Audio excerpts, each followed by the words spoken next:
नमस्कार साथियों, स्वागत है आपका के आर एग्जाम क्रैकर्स में।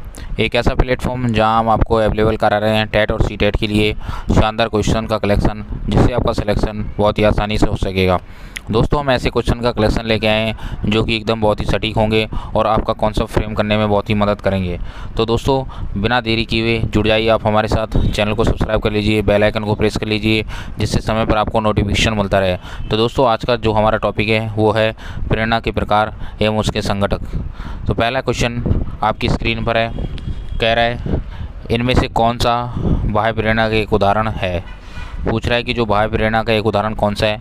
4 ऑप्शन आपकी स्क्रीन पर हैं, आपको बताना है इसमें से सही आंसर क्या है। तो दोस्तों, 9वें का सही आंसर है सी, मैं अपना कार्य पूरा करती हूँ, क्योंकि शिक्षक प्रत्येक नियत कार्य के लिए हमें अंक देते हैं। तो दोस्तों, ये एक बाह्य प्रेरणा का उदाहरण है। एक्सप्लेनेशन आप देख सकते हैं, आपकी स्क्रीन पर है। ऐसे ही शानदार क्वेश्चंस से मैं आपका कॉन्सेप्ट क्लियर करूँगा, जिससे आपको अच्छे क्वेश्चन करने में मदद मिलेगी और आप अच्छा स्कोर कर सकेंगे और आपके कॉन्सेप्ट बहुत अच्छे से फ्रेम हो सकेंगे। कह रहा है मैं अपना कार्य पूरा करती हूँ, क्योंकि शिक्षक प्रत्येक नियत कार्य के लिए हमें अंक देते हैं। तो अंक देना यहाँ पे क्या है दोस्तों, मोटिवेशन है। ये कथन बाह्य प्रेरणा का उदाहरण है। बाह्य प्रेरणा में बालक किसी कार्य को अपनी स्वयं की इच्छा से ना करके किसी दूसरी की इच्छा या बाह्य प्रभाव के कारण करता है। शिक्षक प्रशंसा क्या कहला दोस्तों, शिक्षक प्रशंसा, निंदा, पुरस्कार, प्रतिद्वंदिता, अंक आदि का प्रयोग करके बालक को बाह्य अभिप्रेरणा प्रदान करता है। इस अभिप्रेरणा को नकारात्मक अभिप्रेरणा भी कहते हैं। तो दोस्तों, जो बाह्य अभिप्रेरणा होती है उसको नकारात्मक अभिप्रेरणा भी कहते हैं। इस अभिप्रेरणा को नकारात्मक अभिप्रेरणा भी कहते हैं। जो कि बाह्य अभिप्रेरणा कहलाती है, वो एक नकारात्मक अभिप्रेरणा भी होती है। चलते हैं दोस्तों नेक्स्ट क्वेश्चन की तरफ। नेक्स्ट क्वेश्चन आपकी स्क्रीन पर है। कह रहा है पुरस्कार किस प्रकार की अभिप्रेरणा है। तो आपको बताना है पुरस्कार किस प्रकार की अभिप्रेरणा है। ये जो क्वेश्चन है UP assistant teacher super TET में जो 69,000 भर्ती हुई थी उसमें आ चुका है 6 जनवरी को। दोस्तों, बताना है आपको 10वें में क्या आंसर है। तो जो पुरस्कार है दोस्तों, वो किस प्रकार की प्रेरणा है। धनात्मक एवं प्रत्यक्ष, क्योंकि पुरस्कार हम सामने देते हैं, प्रत्यक्ष तौर पर कैंडिडेट को दिया जाता है। तो ये एक धनात्मक एवं प्रत्यक्ष अभिप्रेरणा का उदाहरण है। एक्सप्लेनेशन आप देख सकते हैं, आपकी स्क्रीन पर है। कह रहा है पुरस्कार धनात्मक एवं प्रत्यक्ष, धनात्मक एवं प्रत्यक्ष अभिप्रेरणा क्या है, उदाहरण है। पुरस्कार प्राप्त करना एक आनंददायक एवं सुखद अनुभूति है, जिसके द्वारा वांछित कार्यों को आनंददायक, आकर्षक तथा पुनरावृत्ति योग्य बनाया जाता है। साथ ही पुरस्कार किसी व्यक्ति को तत्काल और प्रत्यक्ष रूप से कार्य करने के लिए प्रेरित करता है। पुरस्कार 2 प्रकार के, भौतिक एवं सामाजिक हो सकते हैं। पुरस्कार दोस्तों कितने प्रकार के हो सकते हैं, 2 प्रकार से सकते हैं, भौतिक हो सकते हैं और आप सामाजिक पुरस्कार भी दे सकते हैं कैंडिडेट को। एक्सप्लेनेशन आपको बहुत अच्छी चीज़ें क्लियर हो गई होंगी। नेक्स्ट क्वेश्चन आपकी स्क्रीन पर है। कह रहा है निम्नलिखित में से कौन सा एक सामाजिक प्रेरक है। आपको बताना है कि कौन सा सामाजिक प्रेरक है। ये भी सुपर टेट में आ चुका है 6 जनवरी को, जो सुपर टेट हुआ था 69,000 भर्ती का, उसमें ये क्वेश्चन आ चुका है। तो दोस्तों, प्रेरणा से 2 क्वेश्चन आपको सुपर टेट में देखने को मिल गए हैं। तो बताइए 11वें का आंसर क्या होना चाहिए। सही आंसर ए, आत्मगौरव। आत्मगौरव एक सामाजिक प्रेरक है। एक्सप्लेनेशन आप देख सकते हैं, आपकी स्क्रीन पर है। कह रहा है सामाजिक प्रेरक सामाजिक मान्यताओं, संबंधों, परिस्थितियों, आदर्शों आदि कारण उत्पन्न होते हैं। जो सामाजिक प्रेरणा है, अभिप्रेरक हैं, वो कैसे होते हैं, सामाजिक मान्यताओं, संबंधों, परिस्थितियों, आदर्शों के कारण उत्पन्न होते हैं। और सामाजिक अभिप्रेरकों में क्या क्या आता है, प्रतिष्ठा, सुरक्षा, संग्रह, आत्मगौरव आदि। जबकि भूख, प्यास, जन्मजात अभिप्रेरक हैं। और दोस्तों, जो कि प्रेम है, जैविक अभिप्रेरक है। इसमें बहुत कन्फ्यूजन होता है लोगों को कि प्रेम कैसा अभिप्रेरक है। प्रेम लोग मार देते हैं कि सामाजिक अभिप्रेरक है, वो गलत है। प्रेम एक जैविक अभिप्रेरक है। आपको दोस्तों एक्सप्लेनेशन से समझ में आ गया होगा। नया क्वेश्चन आपकी स्क्रीन पर है। बताइए दोस्तों, इसका आंसर क्या होना चाहिए 12वें का। कह रहा है मनुष्य की सामान्य चाहतों और इच्छाओं को क्या कहा जाता है। मनुष्य की चाहतों और समान इच्छाओं को क्या कहा जाता है। 12वीं का सही आंसर है दोस्तों, बताइए क्या होना चाहिए। सी, अंतर्नोद। क्या कहा जाता है दोस्तों, अंतर्नोद कहा जाता है। ये एमपी टेट में आ चुका है। एक्सप्लेनेशन आपके सामने देख लीजिए। कह रहा है मनुष्य की समान चाहतों इच्छाओं को अंतर्नोद कहा जाता है। जो मनुष्य की समान चाहते और इच्छाओं क्या कहा जाता है? अंतर्नोद कहा जाता है। अंतर्नोद वस्तुतः अवस्थाओं पर आधारित मनोवैज्ञानिक संप्रत्यय है। जो अंतर्नोद क्या है? अवस्थाओं पर आधारित मनोवैज्ञानिक संप्रत्यय है। प्राणी की अवस्थाएं अंतर्नोद को जन्म देती हैं। जो प्राणी की अवस्थाएं, यदि किसी प्राणी में अवस्थाएं होंगी तो वो उसको क्या देती हैं? अंतर्नोद को जन्म देती हैं। मतलब इच्छाओं को अंतर्नोद कहते हैं हम, इच्छाओं को जन्म देती हैं। अंतर्नोद किसी अवस्था को पूरी करने या दूर करने के लिए किसी प्रकार अथवा क्रिया के लिए व्यक्ति को क्रियाशील करता है। आवश्यकता मूलतः शारीरिक होती है, जबकि अंतर्नोद व्यवहार से संबंधित होती है। ये बहुत इंपॉर्टेंट लाइन है दोस्तों। कह रहा है अवस्था जो होती है वो मूलतः शरीर से संबंधित होती है या मूलतः शारीरिक होती है, जबकि अंतर्नोद जो इच्छा होती हैं वो क्या होती है? व्यवहार से संबंधित होती है। नया क्वेश्चन आपकी स्क्रीन पर है, आपको बताना है इसका आंसर क्या होना होगा। 13 कह रहा है किसी विद्यार्थी को पुरस्कार पाने की इच्छा से बार बार किसी गतिविधि को करने के लिए निर्णय लेते हैं। कह रहा है जब विद्यार्थी पुरस्कार पाने की इच्छा से बार बार किसी गतिविधि को करने का निर्णय लेता है या लेते हैं, जैसा कि एक प्रयोग द्वारा नियोजन एवं संचालन करना जो कि प्रत्यक्ष रूप से उस गतिविधि से संबंधित नहीं है, जैसा एक स्टार या बैच प्राप्त करना, ऐसी स्थिति में क्या संभावना उत्पन्न होती है? तो 13 का आंसर दोस्तों क्या होना चाहिए आपका आंसर? सही आंसर है डी, अधिगम के प्रति भौतिकवादी आवृत्ति का विकास। देख लीजिए एक्सप्लेनेशन आपके सामने। सीटेट में ये क्वेश्चन आ चुका है। कह रहा है जब विद्यार्थी पुरस्कार पाने की इच्छा से बार बार किसी गतिविधि को करने का निर्णय लेते हैं, जैसा कि एक प्रयोग का नियोजन या संचालन करना है जो कि प्रत्यक्ष रूप से उस गतिविधि से संबंधित नहीं है, जैसा कि एक स्टार या बैच प्राप्त करना है, ऐसी स्थिति में अधिगम के प्रति भौतिकवादी आवृत्ति के विकास की संभावना होती है। यह भौतिकवादी आवृत्ति पुरस्कार मिलने तक विद्यार्थी को गतिविधि करने के लिए प्रेरित करती है। जब विद्यार्थी को पुरस्कार मिलना बंद हो जाएगा तब यह गतिविधि भी बंद हो जाएगी।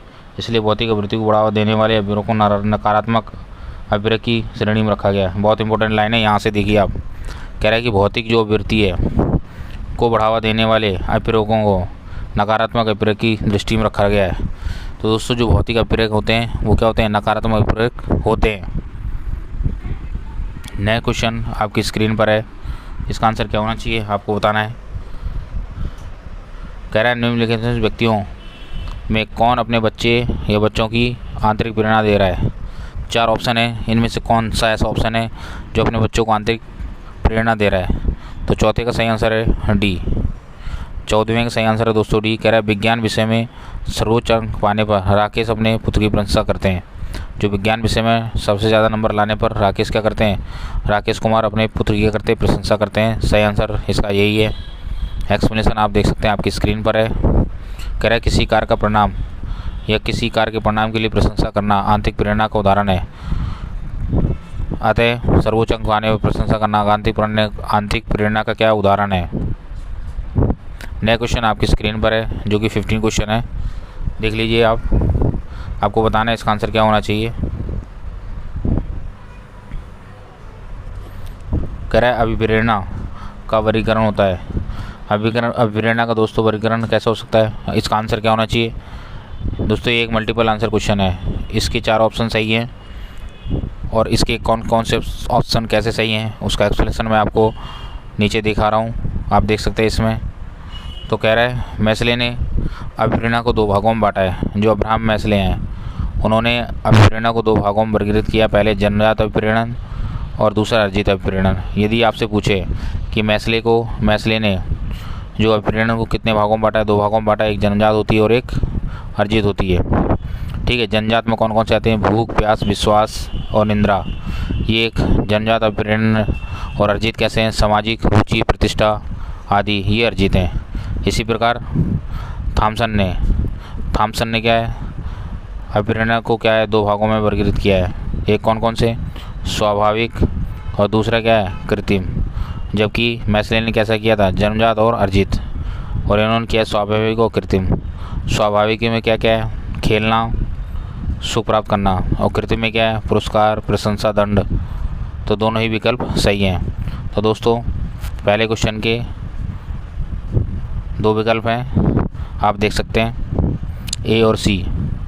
15 आंसर का ए जो कि अब्राहम जो कि जन्मजात एवं अर्जित, ये वाला जो ऑप्शन है सी, ये मैस्ले के अनुसार सही है।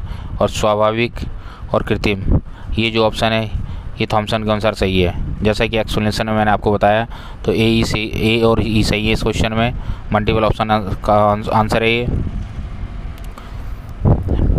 ऐसे ही दोस्तों मैं क्वेश्चन आपके लाया हूँ जिससे आपके कॉन्सेप्ट बहुत ही अच्छे से मजबूत हो सकेंगे डिस्कशन से, और आपको बिना किसी परेशानी के, बिना किसी टेंशन के आसानी से अपनी पढ़ाई करते रहना है, सुचारू रूप से लगे रहना है। कोई भी आपको समस्या होती है आप हमें कमेंट करके ज़रूर बता सकते हैं, हम आपके लिए हमेशा अवेलेबल हैं। उम्मीद करता हूँ दोस्तों आपको अच्छे से अच्छे क्वेश्चन हम करवाएंगे जिससे आपका सिलेक्शन बहुत अच्छा आसानी से हो सकेगा। नेक्स्ट क्वेश्चन है दोस्तों, अभिप्रेरणा के लिए अक्सर शब्द का प्रयोग किया जाता है। तो अभिप्रेरणा के लिए दोस्तों आवश्यकता शब्द का प्रयोग किया जाता है। यदि आपकी आवश्यकता होगी तो आपके अंदर अभिप्रेरणा भी होगी। ये सुपर टेट, ये टेट में आ चुका है दोस्तों 2014 में, जूनियर के में। एक्सप्लेनेशन आपके सामने कह रहा है मैस्ले ने अभिप्रेरणा के ऊपर बहुत अच्छा गहन अध्ययन किया है। तो मैस्ले मोस्ट इंपॉर्टेंट अभिप्रेरणा के लिए हो जाते हैं। तो मैस्ले के अनुसार कहता है अभिप्रेरणा की उत्पत्ति आवश्यकता के अनुरूप होती है। जैसी अभिप्रेरणा, जैसी अवस्था आपकी होगी वैसे ही आपकी क्या होगी, अभिप्रेरणा होगी। तो मतलब जो अवस्था के अनुरूप अभिप्रेरणा होती है, जैसा कि अवस्था होती है उसी प्रकार से व्यक्ति अभिप्रेरित होता है। जैसा मैंने बताया आपको, जैसे उसकी अवस्था होगी वैसे ही व्यक्ति क्या होगा, अभिप्रेरित होगा। अवस्था एवं अभिप्रेरणा एक दूसरे के पूरक होते हैं, अतः अभिप्रेरणा को अवस्था भी कहा जाता है। अवस्था और अभिप्रेरणा एक दूसरे क्या होते हैं, पूरक होते हैं। आपसे पूछ सकता है एक दूसरे के पूरक हैं अवस्था और अभिप्रेरणा, तो अभिप्रेरणा को अवस्था भी कहा जाता है। अभिप्रेरणा को हम क्या कह सकते हैं, अवस्था भी कह सकते हैं। नया क्वेश्चन आपकी स्क्रीन पर है, कह रहा है एक व्यक्ति जीवन में नाम प्रशंसा कमाने की इच्छा किस प्रकार का प्रेरक है। एक व्यक्ति की जीवन में नाम कमाने की, प्रशंसा करने की इच्छा रखता है तो किस प्रकार का प्रेरक है, बाह्य प्रेरक है। दोस्तों किस प्रकार का प्रेरक है, बाह्य प्रेरक है। एक्सप्लेनेशन आप देख सकते हैं आपकी स्क्रीन पर है, कह रहा है बाह्य प्रेरक से तात्पर्य मनुष्य के पर्यावरणीय अथवा मनोसामाजिक अभिप्रेरक से है। जैसे जीवन में नाम व प्रशंसा कमाने की इच्छा, सामाजिक स्तर, इंजीनियर, डॉक्टर, आत्मसम्मान आदि के द्वारा व्यक्ति समाज में सम्मान पाने की इच्छा रखता है। एक्सप्लेनेशन से दोस्तों आपको बहुत हद तक काफ़ी चीज़ें समझ में हो गई होगी। नया क्वेश्चन आपकी स्क्रीन पर है, आप बताइए 18 क्वेश्चन का आंसर क्या होना चाहिए। कह रहा है एक व्यक्ति को निम्न में से किस कथन से सहमत होना चाहिए। ये 4 कथन हैं, इनमें से एक अध्यापक को इन किस कथन में से सहमत होना चाहिए। 18 का सही आंसर है दोस्तों बी, बाह्य अभिप्रेरणा तब तक होती है जब तक अध्ययनकर्ता बाह्य पुरस्कार प्राप्त करने के लिए कार्य करते हैं। इसलिए बाह्य अभिप्रेरणा एक नकारात्मक अभिप्रेरणा भी होती है। दोस्तों ध्यान रखना इस चीज़ के लिए, बहुत इंपॉर्टेंट है। सही आंसर बी है इसका। एक्सप्लेनेशन आप देख सकते हैं आपकी स्क्रीन पर है। जब अध्ययनकर्ता बाह्य पुरस्कार प्राप्त करने के लिए कार्य करता है तो उसे बाह्य अभिप्रेरणा कहते हैं। 19वां क्वेश्चन आपकी स्क्रीन पर है। एक्सप्लेनेशन बताइए 19 का क्या होना चाहिए आंसर। कह रहा है उपलब्धि अभिप्रेरक के संबंध में निम्न से कौन सा कथन सही है। जो उपलब्धि अभिप्रेरक होता है उसके संबंध में आप कौन सा कथन 4 में से सही बताएंगे, कौन सा होना चाहिए, बताइए आंसर क्या है। तो दोस्तों 19 का सही आंसर है डी, इनमें से कोई नहीं। ये इसका सही आंसर है इनमें से डी, क्योंकि उपलब्धि अभिप्रेरक के संबंध में ये तीनों ही कथन गलत हैं। ये तीनों ही कथन दोस्तों क्या हैं, गलत हैं। तो इनमें से कोई नहीं आंसर होगा, सॉरी इनमें से सभी डी आंसर होगा। एक बार फिर मैं इसको क्लियर कर दे रहा हूँ। 19 में ये तीनों ही दोस्तों सही हैं। उपलब्धि अभिप्रेरक जीवित रहने के लिए आवश्यक है, करेक्ट। यदि व्यक्तिगत क्षमताओं की संतुष्टि महत्वपूर्ण है, यदि व्यक्तिगत क्षमताओं की संतुष्टि महत्वपूर्ण है तो उपलब्धि अभिप्रेरक का विकास प्रेरक कहा जा सकता है, ये भी करेक्ट है। यदि व्यक्तियों के मध्य प्रतियोगिता पर बल है तो उपलब्धि अभिप्रेरक को सामाजिक अभिप्रेरक कहा जाता है, ये भी सही है। तो दोस्तों तीनों ही सही हैं, पहला, दूसरा, तीसरा, तो इनमें से सभी डी आंसर हो गया। 19 का दोस्तों डी आंसर है। आप देख सकते हैं एक्सप्लेनेशन से और भी अच्छे से क्लियर हो रहा है। अभिप्रेरक कार्य करने के लिए वह प्रवृत्ति है जो कि किसी अवस्था अथवा अंतर्निरोध से प्रारंभ होती है तथा समायोजन तक समाप्त हो जाती है। अभिप्रेरक कई प्रकार के हो सकते हैं, भूख, प्यास, सानिध्य, उपलब्धियों, आक्रामकता। एक्सप्लेनेशन से आपको बहुत अच्छी चीज़ें क्लियर हो गई होंगी। नेक्स्ट क्वेश्चन आपकी स्क्रीन पर है। 20वें क्वेश्चन का आंसर क्या होना चाहिए दोस्तों, आप बताइए। कह रहा है बाह्य अभिप्रेरण में समावेशित किया जाएगा। तो बाह्य अभिप्रेरणा में क्या समाहित कर सकते हैं आप? 20 का आंसर क्या है दोस्तों? 20 का आंसर क्या है बताइए आप? 20 का सही आंसर है दोस्तों डी, इनमें सभी। तो बाह्य प्रेरणा, प्रशंसा, दोषारोपण, प्रतिद्वंदता, पुरस्कार एवं दंड, ये सभी चीज़ें क्या कर सकते हैं? समाहित कर सकते हैं। और ज्ञान और परिणाम, ये भी हम इसमें बाह्य प्रेरणा में समाहित कर सकते हैं। तो डी आंसर इसका बिल्कुल सही है, इनमें से सभी। एक्सप्लेनेशन आप देख सकते हैं।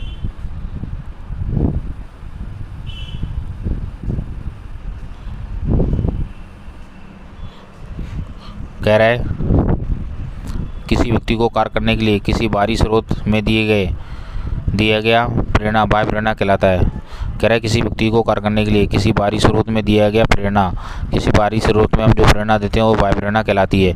बाह्य प्रेरणा निम्न उदाहरण है। कौन कौन से? हम प्रशंसा दे सकते हैं उसकी बाह्य प्रेरणा से, पुरस्कार, दंड दे सकते हैं, प्रतिद्वंदता करा सकते हैं, और परिणाम, ये सब चीज़ें बाह्य अभिप्रेरणा का उदाहरण है।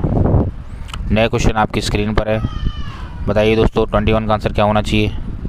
कह रहा है निम्नलिखित में से कौन सा कथन प्रेरणा एक प्रक्रिया के संदर्भ में उपयुक्त नहीं है? प्रेरणा एक प्रक्रिया है, यदि कोई ये कह रहा है कि प्रेरणा एक प्रक्रिया है के संदर्भ में इनमें से कौन सा कथन उपयुक्त नहीं है? तो दोस्तों 21 का सही आंसर है डी, वह व्यक्ति की अप्रिय स्थिति से दूर रखता है। ये आंसर इसका है जो इसके लिए उपयुक्त नहीं है। प्रेरणा के लिए यह व्यक्ति की अप्रिय स्थिति से दूर रखता है। 21 का आंसर है डी। एक्सप्लेनेशन आप देख सकते हैं आपके सामने। कह रहा है अभिप्रेरणा व्यक्ति को लक्ष्य की ओर ले जाती है, करेक्ट। शारीरिक अवस्थाओं को संतुष्ट करती है, ये भी सही है। मनोवैज्ञानिक आकांक्षाओं को प्राप्त करने में सहायता करती है, ये भी सही है। बहुत ही बेहतरीन तरीके से दोस्तों एक्सप्लेनेशन दिए गए हैं। ऐसे ही मैं क्वेश्चंस आपके लिए लेके आया हूँ जिससे आपके कॉन्सेप्ट बहुत ही मजबूत हो सकेंगे। आपको कहीं कुछ भटकने की जरूरत नहीं है, सिर्फ आपको चैनल को सब्सक्राइब करना है और वीडियो को दोस्तों वॉच करना है, जिससे आपके कॉन्सेप्ट अच्छे से डेवलप होंगे। मैं सारी चीज़ें वादा करता हूँ आपको मैं फ्री में अवेलेबल कराऊँगा। सारी वीडियोज़ आपको फ्री में अवेलेबल कराऊँगा, सारा मटेरियल आपको फ्री में अवेलेबल कराऊँगा। आपको कहीं 1 रुपये लगाने की ज़रूरत नहीं है। कभी कभी अभिप्रेरणा व्यक्ति को अपनी स्थिति में ले जाती है जहाँ उसकी महत्वाकांक्षाएँ तो पूर्ण हो जाती हैं, परंतु परिस्थिति एवं वातावरण व्यक्ति के अनुकूल नहीं रहते हैं। दोस्तों एक्सप्लेनेशन आपको अच्छे से समझ में आ गया होगा। नेक्स्ट क्वेश्चन आपकी स्क्रीन पर है। कह रहा है किसी जिज्ञासु छात्र को प्रेरित करने में निम्न में से कौन सा कारगर उपाय है? आप किसी जिज्ञासु छात्र को प्रेरित करना चाहते हैं तो उनमें से कौन सा सही उपाय है? 22 का सही आंसर है दोस्तों बी, प्रशंसा द्वारा। आप उसको क्या करेंगे? प्रशंसित करेंगे। सही आंसर बी है इसका। एक्सप्लेनेशन देख सकते हैं आपके सामने, बहुत ही अच्छा एक्सप्लेनेशन है। कह रहा है सकारात्मक अभिप्रेरणा सबसे उपयुक्त मानी जाती है। जो प्रेरणा में सकारात्मक अभिप्रेरणा है वो सबसे उपयुक्त मानी जाती है। प्रशंसा करके किसी जिज्ञासु बालक को प्रेरित किया जा सकता है तथा यह सर्वाधिक उपयुक्त विधि है। आपको क्लियर हो चुका होगा। नया क्वेश्चन आपकी स्क्रीन पर है। भूख और प्यास हैं। दोस्तों भूख और प्यास क्या है बताइए आप? क्या होंगे ये भूख और प्यास? 23 में आंसर क्या होना चाहिए? बी। ये चीज़ें जन्मजात होती हैं, तो ये जन्मजात प्रेरक है। भूख और प्यास दोस्तों क्या है? जन्मजात प्रेरक है। एक्सप्लेनेशन आप देख सकते हैं आपकी स्क्रीन पर है। कह रहा है भूख और प्यास जन्मजात प्रेरक होते हैं। ऐसे प्रेरक हैं जो व्यक्ति की जन्म से ही अध्ययन हो उन्हें प्रेरक क्या कह रहा है? भूख और प्यास जन्मजात प्रेरक हैं। ऐसे प्रेरक जो व्यक्ति के जन्म से ही आते हैं उन्हें जन्मजात प्रेरक कहते हैं। इसे जैविक या शारीरिक प्रेरक भी कहा जाता है। तो दोस्तों आपको ये क्लियर हो चुका है कि जन्मजात प्रेरक कैसे होते हैं? जो व्यक्ति के जन्म से ही आते हैं। नेक्स्ट क्वेश्चन आपकी स्क्रीन पर है, आप देख सकते हैं। कह रहा है निम्नलिखित में से कौन सी सीखने के लिए अधिकतम रूप से प्रेरित करता है? निम्नलिखित में से कौन से सीखने के लिए अधिकतम रूप से प्रेरित करता है? तो इनमें से 4 ऐसे कौन से ऑप्शन हैं जो सीखने के सबसे अधिक प्रेरित करता है? सही आंसर क्या होना चाहिए? बी। दोस्तों बी है लक्ष्यों को प्राप्त करने में व्यक्तिगत संतुष्टि। यदि आप अपने लक्ष्यों को प्राप्त करते हैं और व्यक्तिगत संतुष्टि होती है तो ये अधिकतम रूप से आपको क्या करता है? प्रेरित करता है। नया क्वेश्चन आपकी स्क्रीन पर है। इसका एक्सप्लेनेशन पहले मैं आपको बता दे रहा हूँ। लक्ष्यों को प्राप्त करने में व्यक्तिगत संतुष्टि सीखने के लिए अधिकतम रूप से प्रेरित करता है। ये आंतरिक अभिप्रेरण के रूप में काम करता है। तो दोस्तों आपको क्लियर हो चुका होगा। नेक्स्ट क्वेश्चन है 25 आपकी स्क्रीन पर, आप बताइए इसका आंसर क्या होना चाहिए 25 का। कह रहा है उपलब्धि प्रेरणा है, उपलब्धि जो अभिप्रेरणा है वो क्या है। 25 का आंसर बताइए क्या होना चाहिए बी, चुनौतीपूर्ण कार्य करने में डटे रहने की प्रवृत्ति। क्या है दोस्तों, चुनौतीपूर्ण कार्य करने में डटे रहने की प्रवृत्ति, आंसर है इसका बी। एक्सप्लेनेशन आप देख सकते हैं जिससे आपको और भी अच्छे से क्लियर हो जाएगा। कह रहा है उपलब्धि अभिप्रेरणा सफलता प्राप्त करने की तीव्र इच्छा को प्रकट करता है, ये चुनौतीपूर्ण कार्य करने में डटे रहने की प्रवृत्ति है। क्या दोस्तों, चुनौतीपूर्ण कार्य करने में डटे रहने की क्या प्रवृत्ति है। नेक्स्ट क्वेश्चन आपकी स्क्रीन पर है जो कि DSSB PRT में आ चुका है। कह रहा है आंतरिक रूप से अप्रेरित विद्यार्थी, आंतरिक रूप से जो अप्रेरित विद्यार्थी हैं उनके संबंध में सही कथन क्या है। 26 का दोस्तों आंसर क्या होना चाहिए, 26 का दोस्तों बताइए क्या होना चाहिए। सही आंसर है सी, आंतरिक रूप से अप्रेरित विद्यार्थी के लिए बाह्य पुरस्कार उसकी प्रेरणा को बनाए रखने के पर्याप्त नहीं है। 26 में दोस्तों सी है कि जो अप्रेरित विद्यार्थी है के लिए बाह्य पुरस्कार की जो अभिप्रेरणा को बनाए रखने के पर्याप्त नहीं है। एक्सप्लेनेशन से आप देख सकते हैं आपके सामने। क्या है, आंतरिक रूप से अप्रेरित व्यक्ति अपने कार्य या गतिविधि में ही अंतर्निहित पुरस्कार या आनंद की प्राप्ति करते हैं। ऐसे विद्यार्थियों को बाह्य पुरस्कार उसकी प्रेरणा को बनाए रखने के पर्याप्त नहीं है। तो बहुत ही आसान क्वेश्चन था दोस्तों, आपको समझ में आ गया होगा। आप बताइए कि इनमें से जन्मजात 27 में आंसर क्या होना चाहिए। जन्मजात प्रेरक नहीं है पूछ रहा है, इनमें से 27 का आंसर दोस्तों बताइए क्या होना चाहिए आपके अकॉर्डिंग, बताइए दोस्तों 27 का आंसर क्या होना चाहिए। निम्न में से कौन सा जन्मजात प्रेरक नहीं है। तो जन्मजात प्रेरक दोस्तों क्या नहीं है, सी, आदत एक जन्मजात प्रेरक नहीं है। 27 का आंसर है दोस्तों सी। एक्सप्लेनेशन आप देख सकते हैं आपके सामने, कौन कौन सी जन्मजात होती हैं प्रेरक होते हैं और कौन कौन से अर्जित प्रेरक होते हैं, ये मैंने आपको पहले बता दिया, एक बार फिर से बताया दे रहा हूँ डिस्कशन में, देख सकते हैं आप। कह रहा है प्रेरक वह उद्दीपक है, प्रेरक क्या है, वह उद्दीपक है जो व्यक्ति को कार्य करने के लिए प्रेरित करता है। बिल्कुल सही बात है। प्रेरक दो प्रकार का होता है, एक जन्मजात प्रेरक होता है जैसे भूख प्यास निद्रा, कैसे होते हैं, दो प्रकार के होते हैं प्रेरक, एक होते हैं जन्मजात, भूख होती है जन्मजात, प्यास होती है निद्रा आदि। दूसरे क्या होते हैं, अर्जित होते हैं। अर्जित प्रेरक के अंतर्गत कौन कौन आता है, पुरस्कार प्रशंसा निद्रा आदि आते हैं। आदत को जन्मजात प्रेरक नहीं माना है, जो आदत है वो क्या है, जन्मजात नहीं है, ये क्या है, अर्जित है। नेक्स्ट क्वेश्चन आपकी स्क्रीन पर है, आप बता सकते हैं। कह रहा है निम्नलिखित में कौन सा जन्मजात प्रेरक है। 28 में क्या होना चाहिए बताइए, जन्मजात प्रेरक कौन सी, मैंने भी बताया दोस्तों ए निद्रा। सोना एक क्या है, जन्मजात प्रेरक है। एक्सप्लेनेशन देख लीजिए आपके सामने, एक्सप्लेनेशन से आपको और भी अच्छी चीज़ें क्लियर हो जाएगी। कह रहे हैं अप्रेरक मुख्यतः दो प्रकार के होते हैं, जन्मजात अप्रेरक और अर्जित प्रेरक।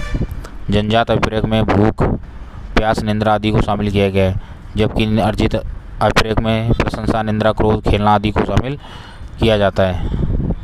नेक्स्ट क्वेश्चन दोस्तों आपकी स्क्रीन पर है, बताइए इसका आंसर क्या होना चाहिए। बहुत ही अच्छा क्वेश्चन है दोस्तों। कह रहा है अभिप्रेरणा चक्र के संदर्भ में निम्न में से कौन सा कथन सही है। जो अभिप्रेरणा चक्र होता है उसके संदर्भ में कौन सा कथन सही है, आपको 29 का बताना है। थोड़ा केयरफुली आप इस क्वेश्चन को करें, बहुत ही अच्छा क्वेश्चन है। 29 में दोस्तों सही आंसर है डी। सबसे पहले ज़रूरत होती है आवश्यकता की, फिर प्रबल प्रेरणा मिलती है, फिर हमारे अंदर उत्तेजना आती है, फिर लक्ष्योन्मुखी हम कार्य करते हैं, फिर हमारे व्यवहार में परिवर्तन आता है, फिर उपलब्धि होती है, फिर उत्तेजना में फाइनली कमी आ जाती है उपलब्धि होने के बाद। तो सही आंसर है दोस्तों डी। एक्सप्लेनेशन आप देख सकते हैं, एक्सप्लेनेशन से आपको सब चीज़ें बहुत अच्छे से क्लियर हो जाएगी। बहुत ही धांसू तरीके का एक्सप्लेनेशन दोस्तों है ये, देख लीजिए। अभिप्रेरणा के चक्र, सबसे पहले आवश्यकता होती है, नंबर 2 पर फिर हमें क्या होता है, प्रबल प्रेरणा मिलती है, उसके अंदर क्या उत्तेजना आती है बाद में, फिर लक्ष्योन्मुखी हम व्यवहार करते हैं, कार्य करते हैं, फिर उपलब्धि हो जाती है, और उपलब्धि मिलने के बाद हमारी उत्तेजना में क्या आ जाती है, कमी आ जाती है। तो मनोवैज्ञानिकों ने इस प्रकार इसको हम किस प्रकार से समझा सकते हैं, वो आपको एक मैं सर्किल के थ्रू बता रहा हूँ कि मनोवैज्ञानिकों ने इसको इस तरह से समझाया है। देख लीजिए आप, सबसे पहले हमें क्या की ज़रूरत होती है, आवश्यकता की ज़रूरत होती है। आवश्यकता मिल जाती है तो हमें एक बल मिलता है, अंतर्नोद मिलता है, फिर हम उसके लिए क्रिया करते हैं, प्रोत्साहित होते हैं, और आवश्यकता पूर्ति होने के बाद हम क्या करते हैं, उत्तेजना में हमारी कमी आ जाती है। दोस्तों इस प्रकार से सर्किल चलता है,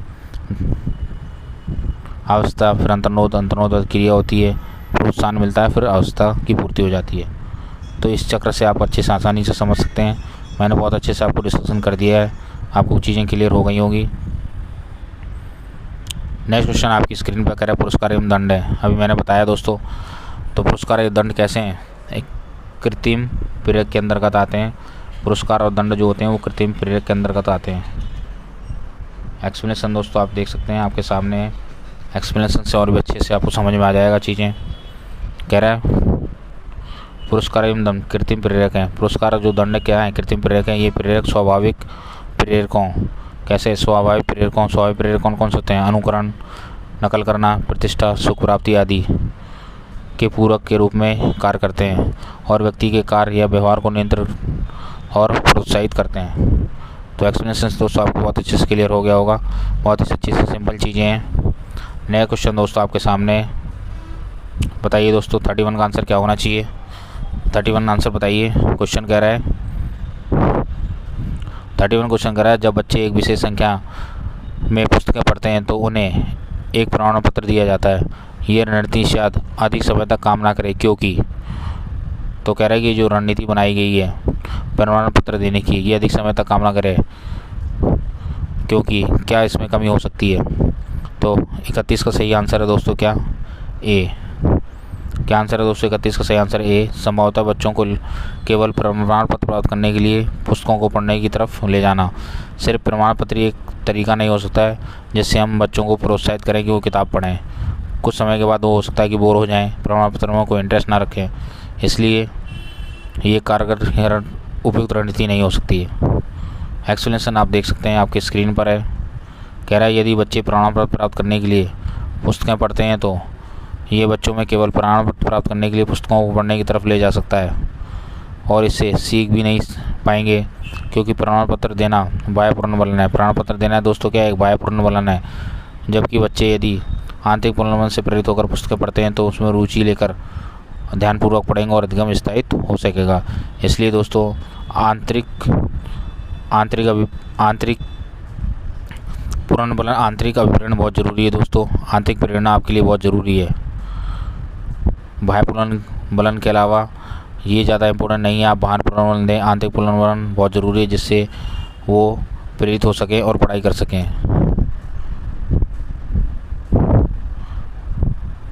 जिससे उनका दोस्तों अधिगम क्या हो सकेगा, स्थायित्व हो सकेगा। नया क्वेश्चन आपकी स्क्रीन पर है। कह रहा है निम्न में से कौन सी शब्दावली प्राय अभिप्रेरणा के साथ अंत्य बदलाव के साथ इस्तेमाल की जाती है। 32 में दोस्तों आंसर क्या होना चाहिए, बी। सही आंसर दोस्तों बी, आवश्यकता। एक्सप्लेनेशन आप देख सकते हैं आपकी स्क्रीन पर है। कह रहा है जिस प्रकार से अभिप्रेरणा में हमें लक्ष्य की प्राप्ति में सहायता करती है उसी प्रकार से हम अपनी आवश्यकताओं को संतुष्ट करने के लिए कुछ लक्ष्य निर्धारित कर उन्हें प्राप्त करने का प्रयत्न करते हैं। इसलिए आवश्यकता अभिप्रेरणा के साथ अंत्य बदलाव के साथ प्रयोग में लाई जा सकती है। दोस्तों आपको आसानी से चीज़ें समझ में आ गई होंगी। बहुत ही सिंपल सा क्वेश्चन है। नेक्स्ट क्वेश्चन 33 है दोस्तों आपकी स्क्रीन पर है। 33 में आंसर क्या होना चाहिए बताइए आप। कह रहा है राजेश अति लोलू पाठक है। वह अपने कोर्स की पुस्तकें पढ़ने में अपने कोर्स की पुस्तक पढ़ने के अतिरिक्त प्रायः पुस्तकालय जाता है और विभिन्न प्रकरणों पर पुस्तक पढ़ता है। इतना ही नहीं, राजेश भोजन अवकाश में अपने परियोजना कार्य करता है। उसे परीक्षाओं के लिए पढ़ने के लिए अपने शिक्षकों अथवा अभिभावकों द्वारा कभी भी कहने की जरूरत नहीं है और वह वास्तव में सीखने का आनंद लेता नजर आता है। ठीक है, उसे खालिस्तान के रूप में सर्वाधिक बेहतर रूप में वर्णित किया जा सकता है। तो दोस्तों 33 में आंसर क्या होना चाहिए। 33 का सही आंसर है दोस्तों ए, आंतरिक रूप से प्रेरित है। वह बालक यदि जो अपने मन से ही पढ़ रहा है, उसको किसी बाह्य मोटिवेशन की ज़रूरत नहीं है, बाह्य पुनर्बलन की ज़रूरत नहीं है, तो वो आंतरिक अभिप्रेरित व्यक्ति है। सही आंसर ये है। तो इसलिए जीवन में दोस्तों आंतरिक प्रेरणा सबसे ज़्यादा ज़रूरत होती है बालक को आगे बढ़ाने के लिए। यदि कोई बालक आंतरिक रूप से अप्रेरित है तो डेफिनेटली वो बहुत ज़्यादा तरक्की करेगा। उसको कोई बाहर पुनर्बलन की देने की ज़रूरत नहीं है। एक्सप्लेनेशन से आप समझ सकते हैं राजेश एक आंतरिक रूप से प्रेरित शिक्षार्थी है क्योंकि ऐसे छात्र प्रायः या सामान्यतः स्वयं ही अपने कोर्स की पुस्तकें पढ़ते हैं तथा अन्य प्रकरणों पर पुस्तकें पढ़ते हैं। क्योंकि ऐसे छात्र जिज्ञासु प्रवृत्ति होते हैं तथा वे ज़्यादा से ज़्यादा ज्ञान अर्जित करने की कोशिश करते हैं। अतः ऐसे छात्रों को पढ़ने या किसी परियोजना को पूरा करने के लिए किसी कहने की ज़रूरत नहीं पड़ती, स्वयं ही कर लेते हैं। चीज़ें आपको दोस्तों क्लियर हो गई होगी। नया क्वेश्चन आपकी स्क्रीन पर है जो कि 34 है। बताइए 34 का दोस्तों आंसर क्या होना चाहिए। एक विद्यार्थी मेडिकल कॉलेज में दाखिला लेने के लिए कठिन परिश्रम करता है ताकि वह प्रवेश परीक्षा में उत्तीर्ण हो सके। विद्यार्थी रूप से है, तो दोस्तों क्या है विद्यार्थी रूप से? सही आंसर है डी, बाह्य। वह विद्यार्थी बाह्य रूप से प्रेरित है। क्यों? क्योंकि दोस्तों वो मेडिकल कॉलेज में कठिन परिश्रम करके आया है, तो मेडिकल कॉलेज में एडमिशन लेना उसके लिए एक बाह्य प्रेरणा का स्रोत है। देख लीजिए दोस्तों एक्सप्लेनेशन आपके सामने कह रहा है, यदि कोई विद्यार्थी मेडिकल कॉलेज में दाखिला के लिए कठिन परिश्रम करता है ताकि वह प्रवेश में उत्तीर्ण हो सके, तो इसका अर्थ है कि वह विद्यार्थी बाह्य रूप से प्रेरित है। इस प्रकार अप्रेरणा को बाह्य प्रेरणा या नकारात्मक अप्रेरणा कहते हैं। जैसा कि दोस्तों मैंने बताया, मेडिकल कॉलेज में दाखिला लेना जिसके लिए वो पढ़ाई कर रहा है एक बाह्य प्रेरणा का एक उदाहरण है। और बाह्य प्रेरणा को हम क्या कहते हैं? नकारात्मक प्रेरणा भी कहते हैं। बाह्य प्रेरणा बालक के कार्य में रुचि उत्पन्न कर सकती है, फलस्वरूप वह कार्य को पूर्ण करने के लिए किसी अनुचित विधि का प्रयोग भी कर सकता है। नया क्वेश्चन दोस्तों आपकी स्क्रीन पर, बताइए इसका आंसर क्या होना चाहिए। कह रहा है निम्नलिखित में कौन सी विशेषता एक आंतरिक रूप से अप्रेरित बच्चे के लिए सही नहीं है। एक आंतरिक रूप से अप्रेरित बच्चा है उसके लिए कौन सी विशेषता सही नहीं है। इन चार ऑप्शन में से क्या होना चाहिए आंसर। 35 को दोस्तों आंसर सही है, सी, हमेशा सफल होते हैं। ऐसा कोई जरूरी नहीं कि ये हमेशा ही सफल होते हैं जो आंतरिक रूप से अप्रेरित होते हैं। एक्सप्लेनेशन देख सकते हैं आप, कह रहे हैं आंतरिक रूप से अप्रेरित बच्चों के लिए ये सही नहीं है कि वो हमेशा ही सफल होते हैं, क्योंकि अप्रेरित होना एक बालक को किसी कार्य के प्रति उत्साह प्रकट करता है, ना कि सफलता को निश्चित करता है। अतः जो विकल्प सी है जो अपन ने बताया कि वो हमेशा सफल होते हैं, ये गलत है। एक्सप्लेनेशन नेक्स्ट क्वेश्चन आप देख सकते हैं, निम्नलिखित में कौन सा बाह्य प्रेरणा का उदाहरण नहीं है। बाह्य प्रेरणा का दोस्तों क्या उदाहरण नहीं है, बताइए। सही आंसर है दोस्तों सी, जुनून। जुनून क्या है दोस्तों? बाह्य प्रेरणा का उदाहरण नहीं है। एक्सप्लेनेशन आप देख सकते हैं आपकी स्क्रीन पर है। कह रहा है बाह्य प्रेरणा में किसी बालक को अपनी स्वयं की इच्छा से न करके किसी दूसरे की इच्छा या बाह्य प्रवाह के कारण करता है। जो बाह्य प्रेरणा में बालक कोई कार्य करता है अपनी स्वयं की इच्छा से न करके किसी दूसरी की इच्छा या बाह्य प्रवाह के कारण करता है। इस कार्य को करने से उसे किसी वांछनीय निश्चित लक्ष्य की प्राप्ति होती है। वेतन, पदोन्नति, प्रशंसा, पुरस्कार, प्रतिद्वंद्विता आदि बाह्य प्रेरणा के उदाहरण है, जबकि जुनून, रुचि, जिज्ञासा, स्वीकृति आंतरिक प्रेरणा के उदाहरण है। एक बार फिर देख लीजिए दोस्तों, बता रहा हूँ मैं, वेतन, पदोन्नति, प्रशंसा, पुरस्कार, प्रतिद्वंद्विता आदि बाह्य प्रेरणा के उदाहरण है, जबकि जुनून, रुचि, जिज्ञासा, स्वीकृति आंतरिक प्रेरणा के उदाहरण है। आपके अंदर जुनून है तो एक आंतरिक प्रेरणा है दोस्तों, इसलिए आपको जुनून, आंतरिक प्रेरणा को जिंदा रखते हुए आपको पढ़ाई करनी है, जिससे आपको समाज में एक शानदार पद मिल सके, समाज में आप एक अच्छे से एक अच्छा व्यक्ति का पद जीवन यापन कर सकें। जो आप शिक्षक बनना चाहते हैं आप शिक्षक अच्छे से बने। हमारी उम्मीद है, हमारा कामना करते हैं कि दोस्तों आप ज़रूर एक अच्छे शिक्षक बनेंगे और आपको आंतरिक रूप से मोटिवेट रहना है। ये मैं समझाना चाहता हूँ दोस्तों। इस लेक्चर से हम ये चीज़ सीख सकते हैं कि हमें कैसे अपने आप को मोटिवेट रखते हुए समाज में एक अच्छा पद पाना है और हमेशा लगे रहना है, और आपको कभी भी डिमोरलाइज नहीं होना है। नेक्स्ट क्वेश्चन दोस्तों आपकी स्क्रीन पर है। कह रहा है निम्नलिखित में से कौन सा अप्रेरणा का सही क्रम है। अप्रेरणा का सही क्रम दोस्तों क्या है। सबसे पहले मैंने दोस्तों बताया था क्या होती है, आवश्यकता होती है, बिल्कुल सही है। आवश्यकता के बाद दोस्तों क्या होती है, तो दोस्तों बताइए 37 का आंसर क्या है। 37 का सही है डी। सबसे पहले आवश्यकता होती है, फिर प्रणोद होता है, लक्ष्य निर्देशित व्यवहार होता है, फिर लक्ष्य की उपलब्धि हो जाती है, उसके बाद क्या होता है, प्रणोद हास हो जाता है, और उसमें मंदी आ जाती है दोस्तों, उदासीनता आ जाती है। देख लीजिए एक्सप्लेनेशन आपके सामने, बहुत ही प्यारा एक्सप्लेनेशन है। कह रहा है प्रेरणा का सही क्रम है, आवश्यकता होती है, फिर प्रणोद होता है, फिर लक्ष्य निर्देशित व्यवहार होता है, लक्ष्य उपलब्धि अवस्था हो जाती है, लक्ष्य उपलब्धि और अवस्था हो जाती है, फिर उसके बाद उसमें क्या हास होने लगता है, कमी होने लगती है। तो दोस्तों ये प्रेरणा चार्ट से हम समझ सकते हैं इसको अच्छे से। सबसे पहले क्या होती है, नीड होती है, अवस्था होती है, फिर ड्राइव जिसको अंतर्नोद या प्रणोद कहते हैं, उसके बाद गोल डायरेक्टर बिहेवियर होते हैं, उसके जो हम लक्ष्य उन्मुखी व्यवहार करते हैं, फिर गोल अचीवमेंट प्राप्ति हो जाती है, फिर उसको ड्राइव डायरेक्शन, फिर हमारे पास हास आ जाती है दोस्तों हमारे कार्य करने की क्षमता में। नेक्स्ट क्वेश्चन है आपके सामने, बताइए इसका आंसर क्या होना चाहिए। 38 का कह रहा है निम्नलिखित में कौन सा कथन कक्षा अभ्यास में आंतरिक प्रेरणा को सबसे अच्छी तरह से वर्णन करता है। तो दोस्तों आंतरिक प्रेरणा सबसे ज़्यादा इम्पोर्टेंट चीज़ है।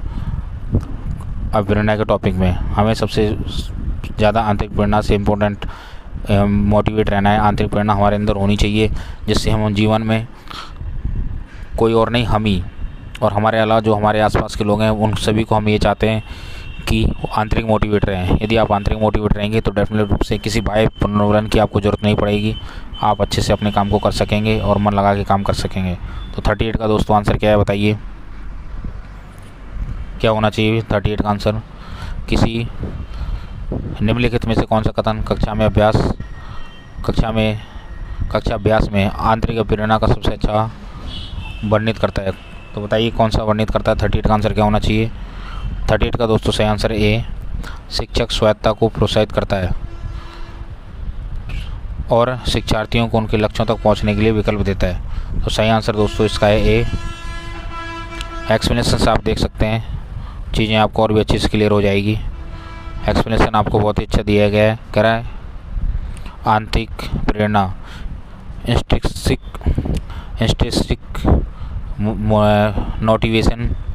मोटिवेशन है दोस्तों, गलत लिखा हुआ है। इंस्ट्रिंसिक मोटिवेशन में बालक किसी कार्य को अपनी स्वयं की इच्छा से करता है। इस कार्य को करने से उसे सुख संतोष प्राप्त होता है। शिक्षक विभिन्न प्रकार के कार्यों का आयोजन और स्थितियों का निर्माण करके बालक को सकारात्मक प्रेरणा प्रदान करता है। इसे सकारात्मक पॉजिटिव मोटिवेशन कहते हैं।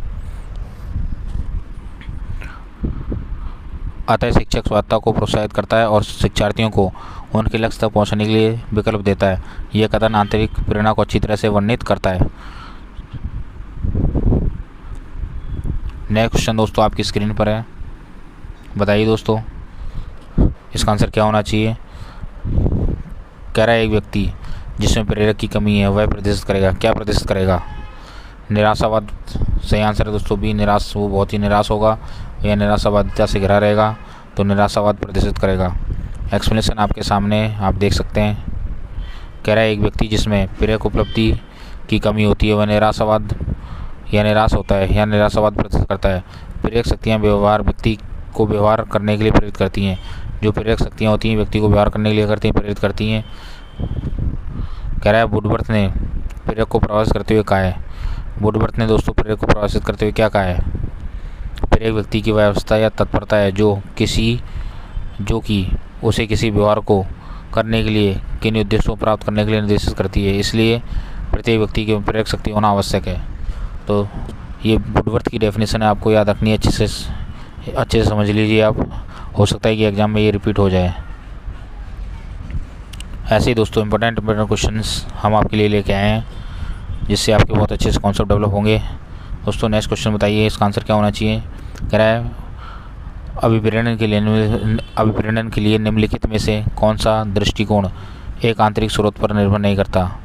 कह रहा है अभिप्रेरण के लिए निम्नलिखित में से कौन सा एक दृष्टिकोण आंतरिक स्रोत पर निर्भर नहीं करता। 40 में दोस्तों आंसर क्या होना चाहिए। सही आंसर है सी, व्यवहारवादी। जो दोस्तों व्यवहारवादी दृष्टिकोण है वो आंतरिक स्रोत पर निर्भर नहीं करता। एक्सप्लेनेशन देख लीजिए आपके सामने। कह रहा है अभिप्रेरण के लिए व्यवहारवादी दृष्टिकोण आंतरिक स्रोत पर निर्भर नहीं करता। दूसरे शब्दों में सिंपल वे में इसको कहें, व्यवहारवादियों ने जन्मजात प्रवृत्तियों आंतरिक प्रवृत्तियों, जन्मजात प्रवृत्तियाँ क्या होती हैं, आंतरिक होती हैं, के अस्तित्व को नकारते हुए सीखने पर बल दिया है। तो जो व्यवहारवादी हैं वो क्या कहते हैं कि आंतरिक प्रवृत्तियों को उन्होंने जन्मजात प्रवृत्ति, जो कि आंतरिक प्रवृत्तियाँ होती हैं उसको जन्मजात प्रवृत्तियाँ भी कहते हैं, कि उन्होंने उनके अस्तित्व को क्या किया, नकार दिया है और इन्होंने सीखने पर बल दिया है। इन्होंने मानव व्यवहार को समझने के लिए साधन के रूप में पशु व्यवहार पर अध्ययन पर जोर दिया है। उन्होंने क्या कहा है, मानव व्यवहार को समझने के लिए, मानव व्यवहार को हम किस प्रकार से समझ सकते हैं, पशु व्यवहार को अध्ययन पर जोर दिया है। मानव व्यवहार को समझने के लिए पशु अध्ययन पर जोर दिया है, उसको साधन के रूप में माना है। तो दोस्तों जो भी व्यवहारवादी हैं उन्होंने जन्मजात प्रवृत्तियों को सिरे से नकार दिया है। ये हमारा सही ऑप्शन है इस क्वेश्चन का सी। दोस्तों उम्मीद करता हूँ आज का लेक्चर आपको बहुत अच्छे से समझ में आया होगा। मैं ऐसे ही आपके लिए बहुत ही अच्छे क्वेश्चनों का डिस्कशन लेके आया हूँ जिससे आपके कॉन्सेप्ट और अच्छे से डेवलप हो सकेंगे और आपको एक भी रुपये यहाँ वहाँ कोचिंग में लगाने की ज़रूरत नहीं है। मैं जानता हूँ कि आपका पैसा कितना इंपॉर्टेंट है, मैं सारी चीज़ें आपको फ्री में अवेलेबल कराऊँगा। बस आपसे एक ही रिक्वेस्ट है कि आप चैनल को सब्सक्राइब कीजिए, बेल आइकन को प्रेस कीजिए, जिससे समय पर आपको नोटिफिकेशन मिलता रहे और आप अपने समय का सदुपयोग कर सकें। मैं हर एक इम्पोर्टेंट टॉपिक पर वीडियोस बनाऊंगा और आप तक अवेलेबल कराऊंगा। दोस्तों, पढ़ाई तो सब करते हैं, लेकिन सिलेक्शन वही पाते हैं जो सेलेक्टेड चीज़ें पढ़ते हैं, जो इम्पोर्टेंट चीज़ें पढ़ते हैं। हमें सब कुछ समेट के नहीं पढ़ना है। किसी भी परीक्षा को पास करने के लिए सिर्फ आप 60% तैयारी से ही पास हो सकते हैं, लेकिन हमें ये पता होना चाहिए कि जो हम पढ़ने जा रहे हैं वो कितना इम्पोर्टेंट है, वो कैसे आ रहा है, उसका एप्लीकेशन क्या है और कौन से टॉपिक्स बहुत इंपॉर्टेंट है। सिर्फ मैं आपको इम्पोर्टेंट टॉपिक्स ही पढ़ाऊँगा, जिससे आपका सिलेक्शन बहुत बेहतरीन तरीके से हो सकेगा। और उसके बाद हम एक बाउंड्री क्रॉस कर लेंगे। बाउंड्री क्रॉस करने के बाद फिर हम अन्य महत्वपूर्ण चीज़ों पर भी ध्यान देंगे, जिससे आप और अच्छी सी रैंक गेन कर सकेंगे। तो दोस्तों, आज के लिए इतना ही। जय हिंद, जय भारत।